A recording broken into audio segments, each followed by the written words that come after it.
નમસ્તે, જય અંબે. નવરાત્રીનો પાવન અવસર આવનારા દિવસોમાં આવી રહ્યો છે.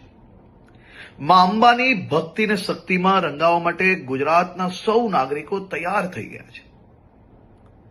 નવરાત્રીના આ પાવન અવસરે સૌ ખેલૈયાઓ દિલ મૂકીને માં અંબાની ભક્તિ અને શક્તિમાં રંગાઈ શકે, ગરબે ઘૂમી શકે તે માટે ગુજરાતના મુખ્યમંત્રી શ્રી ભૂપેન્દ્રભાઈ પટેલના માર્ગદર્શનમાં ગુજરાત સરકારે છેલ્લા અનેક વર્ષોથી નવરાત્રી મોડે સુધી રમી શકે, સાથે સાથે મોડી રાત સુધી નાના નાના વેપારીઓ, ફેરિયાઓ અને જે લોકો દરરોજ આ કામ કરીને એમનું પરિવાર ચલાવે છે, તેમનો ધંધો રોજગાર ચાલી શકે તેની બી ચિંતા કરવામાં આવતી હોય છે. આ વર્ષે બી મુખ્યમંત્રી